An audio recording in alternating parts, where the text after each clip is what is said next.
We reach Week 12 of the 2013 NFL season. Time is just flying by. The lines have been released on BETDAQ. I'd like to talk about a few of them now quickly. Starting with the Thursday night game, the New Orleans Saints going on the road to face the Atlanta Falcons. New Orleans a 9.5-point favorite on BETDAQ, 53 the total in this game. These two teams, of course, headed in opposite directions. New Orleans, fresh off that dramatic victory over the San Francisco 49ers, they sit at 8-2, only a game back of the Seattle Seahawks for home field advantage in the NFC. The Atlanta Falcons, meanwhile, the wheels have totally come off. They've lost 7 of their last 8 games. They now sit at 2-8 on the season.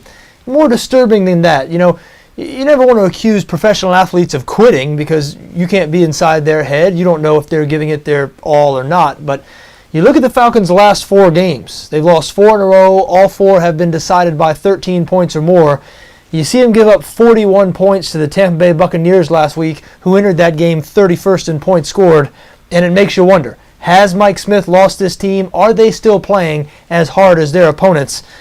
We'll find out on Thursday night because the Saints, as you know, if you've seen them play offense, they aren't going to let up. They are second in the NFL behind only Denver in total offense, passing offense, points scored. What's more impressive about this team, though, is how they've been playing defense this season. Keep in mind, in 2012, the Saints allowed more yards than any team in NFL history. And here we are. In Week 12, they're 5th in points allowed, 4th in total defense, 3rd in passing defense. This is no fluke. We're now past the midpoint of the season. This is one of the better defenses in the NFL. The New Orleans Saints, without a doubt, are one of the better teams in the NFL. 9.5-point number, very big number for a Saints-Falcons game. These two teams, division rivals, their games are generally competitive, including a Week 1 game in New Orleans that the Saints ended up winning. But it's hard to like the Falcons in this situation, and not surprisingly, the Saints, a very popular public bet out in Las Vegas, do have an early lean in the New Orleans direction here. There's still a couple of days to decide on this game for sure, but as we said, very tough to back the Falcons after what we've seen recently. Next game I'd like to talk about, the San Diego Chargers going on the road to face the Kansas City Chiefs. Chiefs a 5-point favorite on BETDAQ. Watch out. I think the Chargers feel like a dangerous 5-point road underdog. Listen, the Chiefs have been great this season, no doubt about it. They lost their first game last week. And the Chargers have lost 3 straight, but they've been competitive in all those games. They've all been decided by 1 score. And the Chiefs do not have a great offense. 24th in the league in total offense, 27th in passing offense. The Chargers, better than you'd think defensively. They're 11th in points allowed. I'm just not sure Kansas City is going to win this game as easily as some people might think they're going to.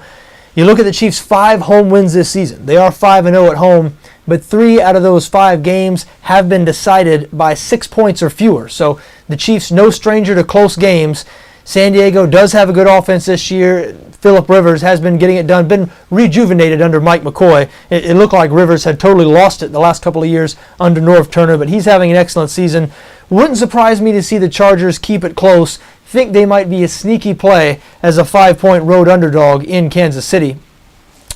Another game that caught my eye, the Indianapolis Colts going out west to face the Arizona Cardinals. Arizona a 1-point favorite on BETDAQ, 45 the total in this game. Now, the Colts, of course, have already beaten the Seattle Seahawks, the San Francisco 49ers, and the Denver Broncos this season. Maybe the 3 best teams in all of football. I'm sure New Orleans and Kansas City would have something to say about that. Despite all that, though, the Colts don't really look like a legitimate contender, especially lately. Now, on the surface, everything appears to be all right. They're 7-3. They lead the AFC South. They've almost locked up that division after their win over Tennessee last week. But you look at their last 3 games. Not coincidentally, since they lost Reggie Wayne for the season. Wayne, of course, their number 1 wide receiver, Andrew Luck's go-to guy. The Colts' last 3 games, they beat the Houston Texans 27-24 3 weeks ago, but keep in mind they were behind 24-6 late in the 3rd quarter in that game to a Texans team that is really struggling, has lost 8 straight. Then they lost 38-8 at home to the St. Louis Rams, another losing team. And then last week on Thursday night, they did beat the Titans 30-27, but again, they were 11 points behind at halftime, did not score an offensive touchdown in the first half. Titans sort of collapsed in the second half. Now, no doubt the Indianapolis Colts had a lot to do with that, but just not sure I like the way the Colts are headed right now. And I'm not alone, because this line has been on the move out in Las Vegas. People seeming to like the Arizona side here. This line opened at 1.5 throughout Vegas and now sits at 2.5 throughout Vegas. Has even crept to 3 some places. Again, Arizona a 1-point favorite on BETDAQ. Only thing concerns me about the Cardinals in this spot, listen, they've been a surprise team this year. I don't think many people had them at 6-4, but they don't have a very good offense. And where the Indianapolis Colts struggle is run defense. They're 28th in the NFL in rushing defense. Arizona really doesn't run the ball very well. Now, rookie Andre Ellington has been coming around, but I think he's more of a third down back type. Rashard Mendenhall did get a little more work last week against Jacksonville. Just not sure they're going to be able to exploit the Colts' weak spot, like I said, which is run defense. But Arizona, they have a very good defense. Speaking of run defense, almost nobody plays a run better than the Cardinals. They are third in the league against the run, but the Colts don't run it very well against anybody, so don't expect a run-heavy game plan here from Indianapolis. They're going to win or lose this game on Andrew Luck's right arm.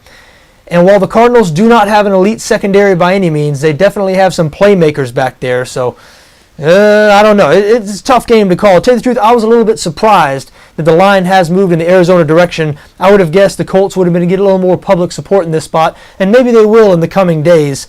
But I don't know, maybe more people have bought into the Cardinals than I realize.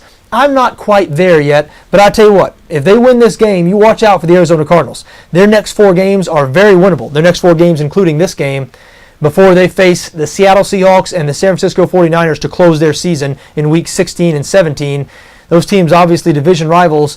And sitting here in week 12, I don't expect Arizona to beat Seattle or San Francisco, but you never know. A lot can happen in the next month. And as I said, Arizona between now and then has a lot of winnable games. They could put themselves into a position where those games in week 16 and week 17 are very, very meaningful. So keep an eye on the Arizona Cardinals. Be interesting to see whether they're going to be able to beat a struggling Indianapolis Colts team this week. Maybe the game that I'm most interested in this weekend is the Sunday night game, the Dallas Cowboys going on the road to face the New York Giants. Giants a 1-point favorite on BETDAQ, 45 the total in this game. Giants lost their first 6 games this season, but because they play in the worst division in football and because they've won 4 games in a row, they're only a game back of first in the loss column in the NFC East. Dallas was tied with Philadelphia for first heading into last week, but the Eagles have now played one more game because Dallas was off. So Philadelphia sits at 6-5, Dallas a half game back at 5-5. As we said, the Giants at 4-6 and lurking. As Dallas is coming off a bye, so you would expect them to be healthy and ready for this game. We're hearing today DeMarcus Ware might play for the first time in several weeks. That would be important for that defense. Boy, that defense needs more than DeMarcus Ware. The Cowboys 32nd, dead last in the NFL in both total defense, meaning yards allowed, and passing defense. Now, New York has been struggling offensively this season. They're only 29th in points scored, but it seems like if they're going to ever get that offense going, it's going to be against this Dallas defense that, again, is dead last in yards allowed. These teams played in Week 1, Cowboys pulling out a 36-31 win, and the Giants have not scored 30 points since that game. So maybe all they need to produce some offense is that Dallas defense. We shall see. I've been waiting for the Giants offense to wake up all season. Just can't believe that passing attack is not a little better than it is. Eli Manning, don't know if he's lost confidence or what, and he hasn't been terrible. He was certainly good enough in last week's win over Green Bay, but overall, 14th in the NFL in pass yards per game. It's been a disappointment for the Giants offense. As we said, 29th in points scored. It's definitely been a disappointment. But in this 4-game winning streak, their defense has come alive. A lot of people still think of the Giants as having a bad defense, and that is just not accurate. They're currently 11th in the NFL in total defense. And these last 4 games, their 4-game winning streak, they're allowing less than 12 points per game. So the Giants playing very well on defense. We know Dallas has a good offense. As we mentioned, 45 the total here. Hard not to look over that total considering these teams combined for 67 points early in the season. And again, Dallas is dead last in total defense and both pass defense. So it'd be interesting to see if that total sticks around at 45 or if we see it move a little bit over the course of the week. As of now, taking a look at over 45, also have a New York Giants lean in that game. I think the Giants are moving in the right direction, steadily improving. I know Dallas is coming off a bye, but going into New York, think they're going to have a tough time pulling out a win. Now, a game I want to mention because it is the marquee game of the week, even though BETDAQ does not yet have a market on it. That is the Denver Broncos going on the road to face the New England Patriots. Now, as we said, BETDAQ does not yet have a market, probably because we don't yet know Wes Welker's status for the game. Welker being evaluated for a concussion and a neck injury after last week's game, and obviously that will affect the line here. This line has been released throughout Las Vegas, sitting right around Denver -2.5, Denver -3, depending on where you look. I can already tell you I do not think I'm going to have a play on this game. A little too unpredictable from my point of view. Obviously have all the respect in the world for both these quarterbacks. Two bad defenses here.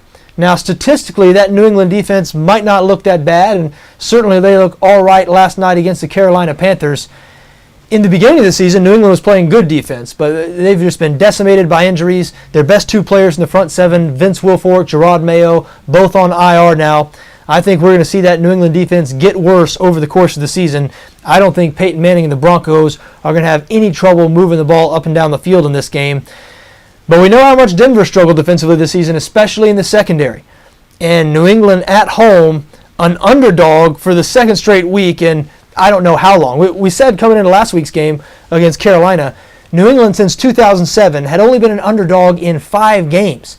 And going into last night's game, they had won 4 of those 5 games outright and had covered in all 5. Now, of course, that trend went out the window last night because they lost to Carolina and failed to cover in that game. Could have been different maybe if the refs hadn't picked up their flag on the last play of the game. So came right down to it, as you know if you saw the game. But tough to go against New England, an underdog again at home, facing a secondary that has been atrocious this season. So, like I said, I expect a lot of points in that game. Be interesting to see what the total is on BETDAQ. Not sure I'm going to be getting involved, but I will definitely be watching. Those are 5 games that caught my eye. Of course, we'll be previewing all these games throughout the course of the week here on BETDAQ NFL, so do hope you check back with us. Until then, for BETDAQ NFL, I'm John Arnette.